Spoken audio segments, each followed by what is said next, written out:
तो इस पार्ट में हम बात करेंगे इटली के एकीकरण की। तो जो 19वीं शताब्दी थी उस समय इटली अ, एक राष्ट्र नहीं था।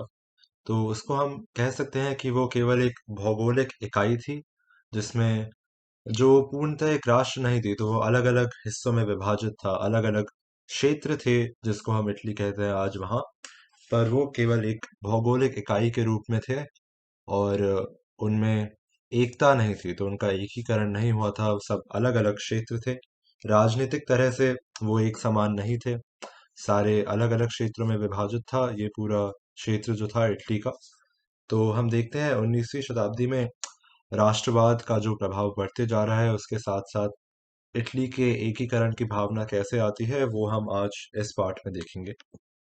तो ये इटली के एकीकरण की जो भावना होती है वो 19वीं शताब्दी के शुरू से ही आनी प्रारंभ हो जाती है, लेकिन इस पूरी प्रक्रिया में कुछ समस्याएं होती हैं, कुछ कठिनाइयां होती हैं जिनको हम पहले समझने की कोशिश करेंगे।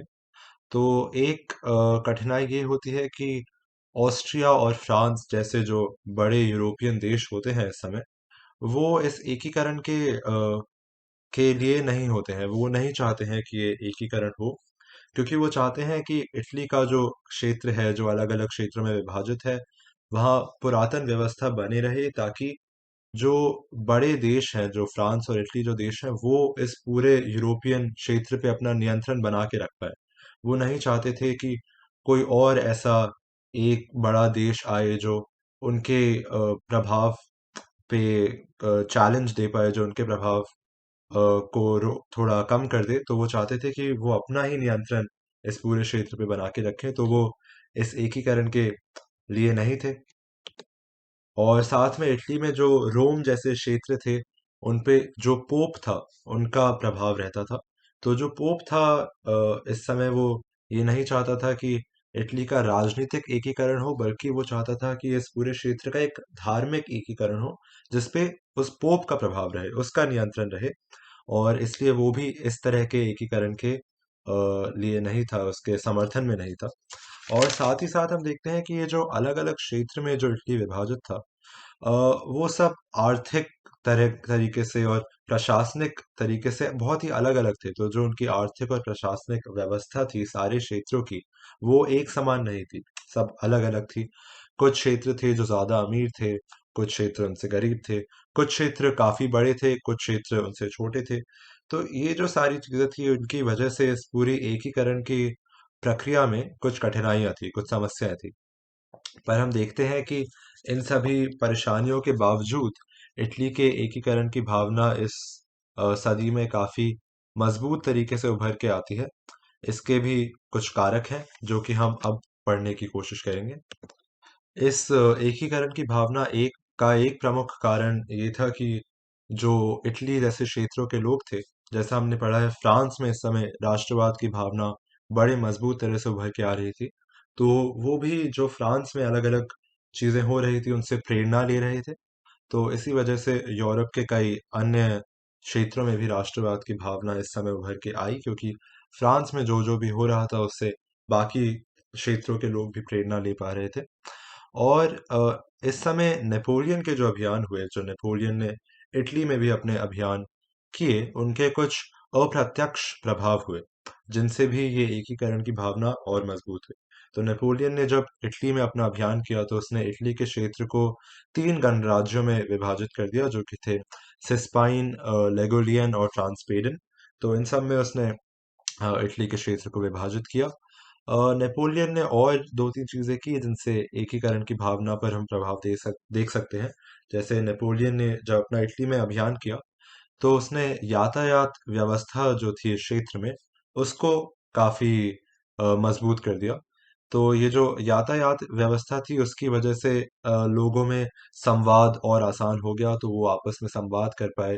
तो उससे भी इस एकीकरण की भावना पे प्रभाव पड़ता हुआ हम देख सकते हैं।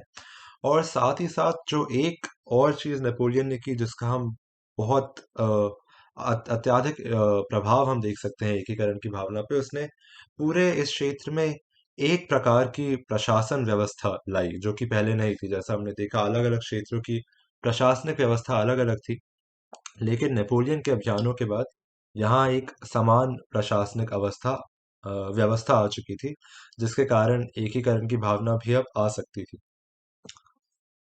तो नेपोलियन ये जो सारी चीजें करता है, इसका हम देख सकते हैं एकीकरण पर एक प्रभाव होता है।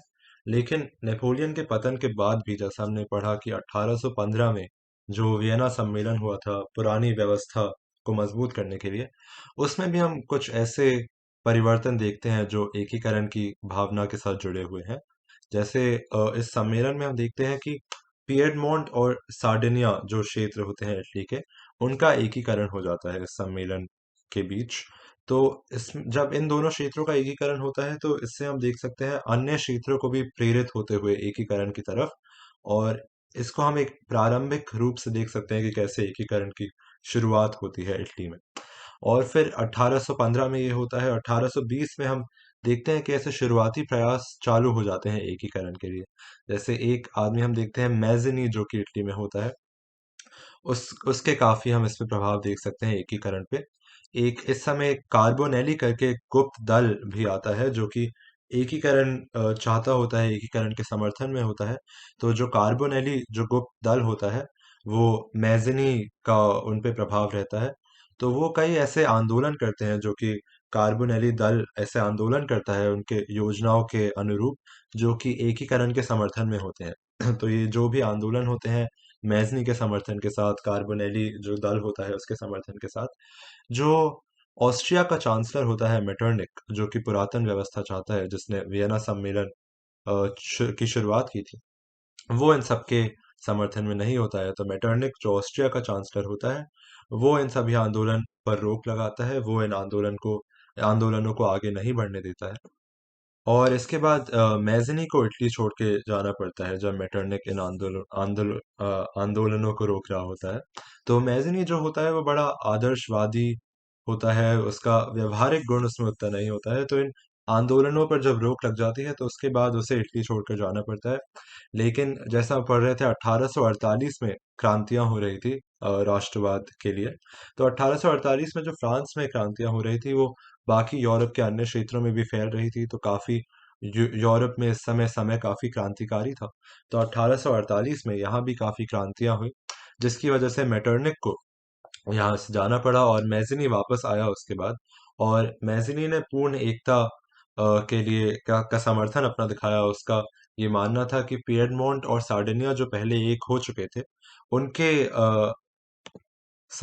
उनके साथ साथ बाकी सभी इटली के क्षेत्रों को भी एक हो जाना चाहिए। तो वो इस तरह से एकीकरण के समर्थन में आया। पर फिर इस समय उसके खिलाफ और भी अलग अलग लोग थे। जैसे जो पोप था, जिसके बारे में हम बात कर रहे थे, वो केवल धार्मिक एकीकरण चाहता था, वो इस तरह के राजनीतिक एकीकरण के समर्थन में नहीं था। और उसका भी इस क्षेत्र पर काफी प्रभाव था। तो इस तरह काफी अन्य अन्य विचारों का इस समय हम टकराव होता हुआ देख सकते हैं, जिसकी वजह से जो एकीकरण के लिए आंदोलन था, जो एकीकरण के लिए समर्थन था, वो कमजोर होता गया थोड़ा थोड़ा, क्योंकि अलग अलग विचार इस समय टकराव में थे। तो इस वजह से मैज़नी को एक बार फिर इटली छोड़कर जाना पड़ा। तो ये कुछ प्रारंभिक प्रयास थे इटली के एकीकरण के लिए। पर अब हम देखते हैं कि इसका एक द्वितीय चरण भी था। तो इन प्रारंभिक विकासों के बाद, जो कि पूर्णतः सफल नहीं हो पाए, एक द्वितीय चरण आता है, जिसके बारे में हम अब पढ़ेंगे। तो ये जो द्वितीय चरण है, ये हम प्रारंभ होता हुआ देखते हैं 1848 के बाद से। तो ये जो समय होता है, इसमें पिएडमोंट सार्डिनिया जो हमने देखा एक हो जाता है, उसमें एक नया शासक आता है जिसका नाम है विक्टर इमानुएल। तो ये वहाँ का राजा बन जाता है। विक्टर इमानुएल की जो खुद की विचारधारा होती है, वो काफी राष्ट्रवादी होती है। और इस समय जो उनका प्रधानमंत्री होता है, वो भी काफी महत्वपूर्ण आदमी बन के उभर के आता है। उसका नाम होता है काउंट काबूल। तो जो काउंट काबूल होता है, वो व्यवहारिक राजनीति में और राजनीति के छल कपटों में और कूटनीति में काफी श्रेष्ठ होता है। तो ये इन दोनों की ये विचारधारा राष्ट्रवादी होती है, और ये इटली के एकीकरण की ओर काम करना शुरू कर देते हैं। तो ये लोग ये समझते हैं कि इटली का जब भी एकीकरण करने का प्रयास होता है, तो ऑस्ट्रिया उसको रोक देता है। और ऑस्ट्रिया का प्रभाव भी काफी ज्यादा है, तो वह इसमें सफल भी होता है। तो ये लोग एक नीति सोचते हैं कि ऑस्ट्रेलिया का प्रभाव कमजोर करने के लिए ये फ्रांस से दोस्ती करने का प्रयास करते हैं। तो फ्रांस इस समय क्रिमिया नाम के क्षेत्र के साथ युद्ध में होता है। तो क्रिमिया के साथ जो युद्ध हो रहा होता है, इसमें पिएडमोंट और सार्डिनिया अपनी फ्रांस की सहायता के लिए इस युद्ध में जुड़ जाते हैं। तो फ्रांस इस युद्ध के लिए उनको बुलाता नहीं है, वो खुद ही इस युद्ध में जुड़ जाते हैं फ्रांस की सहायता करने के लिए, ताकि ऑस्ट्रिया का जो प्रभाव है उसको किसी तरह से ये रोक पाए और अपने एकीकरण की तरफ बढ़ पाए। तो ये जो युद्ध होता है क्रिमिया का, धीरे धीरे इसमें फ्रांस विजय भी होता है। और इस युद्ध के बाद पेरिस में जो शांति सम्मेलन होता है, उसमें ऑस्ट्रिया को बुलाया जाता है और साथ ही साथ पिएडमोंट सार्डिनिया को भी बुलाया जाता है। तो इसी तरह से पिएडमोंट सार्डिनिया को जब इसमें बुलाया जाता है तो काबूल उनकी तरफ से जाता है। और इस तरह हम देखते हैं कि कैसे पिएडमोंट सार्डिनिया को और काबूल को यूरोप की राजनीति में एक बहुत ही महत्वपूर्ण स्थान हम मिलता हुआ देख सकते हैं। तो इसी तरह से इटली की ये जो एकीकरण की और राष्ट्रवाद की समस्या है वो पूरे यूरोप की समस्या बन जाती है, क्योंकि इस सम्मेलन में उनको एक बहुत ही महत्वपूर्ण स्थान मिल जाता है। तो इस सम्मेलन में काबूल और जो पिएडमोंट सार्डिनिया होता है वो ये घोषणा करवा लेते हैं कि ऑस्ट्रिया के जो भी हस्ताक्षर हो रहे थे इटली के क्षेत्र में, वो गैर कानूनी है। और फ्रांस का जो इस समय राजा होता है वो होता है नेपोलियन द थर्ड। तो पिएडमोंट सार्डिनिया उनके साथ भी ये संधि कर लेते हैं कि वो ये वादा करे कि कभी भी ऑस्ट्रिया ये हस्ताक्षर करे तो जरूरत पड़ने पर फ्रांस अपना समर्थन पिएडमोंट सार्डिनिया को देगा। और इस समर्थन के साथ साथ वो पिएडमोंट सार्डिनिया को ये वादा करते हैं कि उनको वो सैनिक सहायता भी प्रदान करेंगे जरूरत पड़ने पर ऑस्ट्रिया के खिलाफ। तो ये इस संधि के अंदर ही काबूल फ्रांस को दो क्षेत्र दे देते हैं इटली के, जो कि होते हैं नीस और सेवोय। तो इसी के इसके बाद फ्रांस उनको ये अवशासन दिला देता है कि कोई भी जरूरत पड़ने पर वो उनको सैनिक सहायता प्रदान करेंगे। इसी के साथ साथ उनको ये दो क्षेत्र देने के बाद फ्रांस से ये भी आश्वासन मिलता है कि अगर उत्तर और मध्य इटली के जो भी देश हैं वो एक जनमत संग्रह के बाद पिएडमोंट सार्डिनिया के साथ जुड़ना चाहेंगे तो फ्रांस इसका विरोध नहीं करेगा। और अगर ऑस्ट्रिया ऐसा कुछ करता है तो उनके खिलाफ भी सैनिक सहायता का प्रदान करेगा। तो इन पूरी चीजों की वजह से काबूल की काफी बुराई भी की जाती है कि उन्होंने दो क्षेत्र ऐसे ही फ्रांस को दे दिए इटली के। लेकिन अगर हम इसको राजनीतिक व्यवहारिकता के रूप से देखें तो राजनीतिक तौर से ये एक जरूरी चीज थी जो कि अ, इटली को अपना प्रभाव बनाए रखने के लिए यूरोप में जरूरी थी।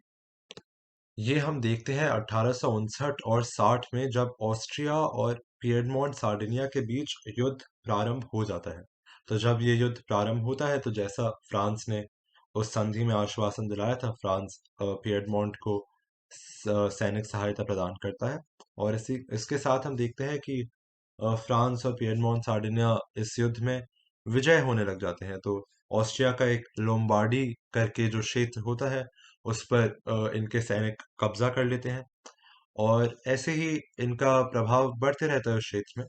तो नेपोलियन थर्ड जो फ्रांस का रूलर होता है, राजा होता है, जो क्योंकि वो राजा है वो राजतंत्र को किसी ना किसी हद तक रखना चाहता है, वो इस राष्ट्रवाद की भावना से डरने लगता है। तो जो ये सारे सैनिक होते हैं फ्रांस के पिएडमोंट के, वो आगे बढ़ते जाते हैं, वो विनिशिया पर भी कब्जा कर लेते हैं। पर उसके बाद नेपोलियन द थर्ड को समझ आता है कि ये राजनीतिक भावनाएं बहुत ही बढ़ती जा रही हैं और वो अपनी सेना को वापस बुला लेता है। तो जब वो सेना को वापस बुलाता है तो युद्ध समाप्त हो जाता है। तो इस युद्ध की समाप्ति के बाद पिएडमोंट के जो राजा होते हैं और ऑस्ट्रिया के जो राजा होते हैं वो नेपोलियन द थर्ड को बीच में रखते हैं और कहते हैं कि दोनों के बीच में संधि करवाई करवाई जाए और सुलह करवाई जाए इस युद्ध के बाद। तो जो संधि होती है इस युद्ध के बाद उसमें लोम्बार्डी का जो क्षेत्र है वो पिएडमोंट को मिलता है और विनिशिया वापस ऑस्ट्रिया को चले जाता है।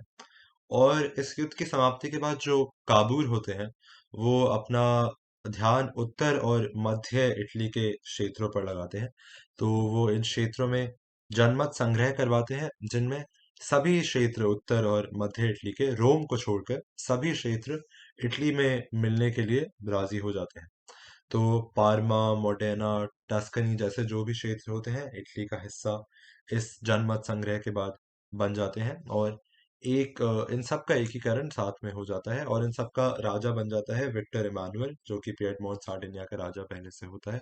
तो ये सभी क्षेत्र एकजुट हो जाते हैं। तो अब बचता है दक्षिण रोम, उत्तर और मध्य इटली इन लोगों ने एक कर लिया। दक्षिण इटली बचता है, अभी रोम बचता है, और वेनेशिया जो कि संधि के अनुकूल चले जाता है ऑस्ट्रिया को। ये क्षेत्र अभी बच जाते हैं, और बाकी सभी क्षेत्र पिएडमोंट सार्डिनिया के साथ जुड़ जाते हैं। विक्टर इमानुअल द थर्ड उनका शासक बन जाता है। फिर इस समय के बाद एक और इंसान का उदय होता है जिसका नाम है गैरीबाल्डी। तो गैरीबाल्डी जो होता है वो एक सेना सेवक होता है, जो कि शस्त्र क्रांति के साथ इन बाकी क्षेत्रों को इटली में जोड़ना चाहता है। वो दक्षिण इटली के सभी क्षेत्रों को भी वो चाहता है कि वो इटली का हिस्सा बन जाए। तो वो अपने शस्त्रों के साथ ये प्रयास करता है, और वो युद्धों में सिसिली और नेपल्स जैसे क्षेत्र जीत जाता है। तो जैसे वो इन क्षेत्रों को जीतता रहता है दक्षिण इटली में, वो पिएडमोंट सार्डिनिया का हिस्सा बनते जाते हैं। तो उनका भी इसी एक उसमें आते जाते हैं, ये एक राष्ट्र में। तो पिएडमोंट सार्डिनिया के अंदर सिसिली, नेपल्स, ये सारे क्षेत्र दक्षिण इटली से जीत के गैरीबाल्डी ला देता है। और गैरीबाल्डी को विक्टर इमानुअल द थर्ड ये भी बोलते हैं कि उनको दक्षिण इटली का राजा बना दिया जाए और एक नया राष्ट्र वहां खड़ा किया जाए, पर गैरीबाल्डी इसका त्याग करते हैं, क्योंकि वो चाहते हैं कि इटली एक ही जुट हो पूरा, और एक ही शासक अ, उसका राज करे। इसलिए वो ये पद त्यागते हैं, वो दक्षिण इटली के राजा नहीं बनते हैं, और वो अपना प्रयास चालू रखते हैं।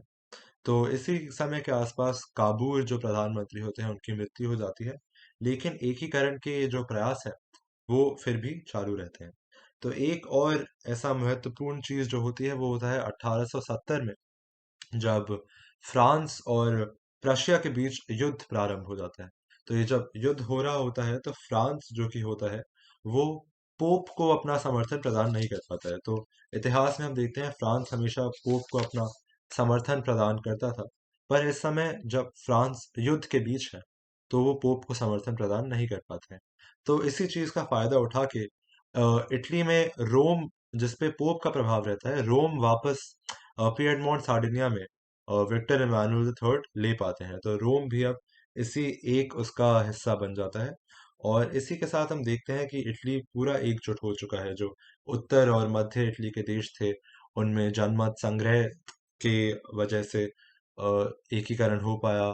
बाकी जो दक्षिण इटली के क्षेत्र थे वहाँ गैरिबाल्डी ने अपने शस्त्रों के साथ उनका एकीकरण किया, और रोम में भी अब यही भावना हमें देखने को मिलती है।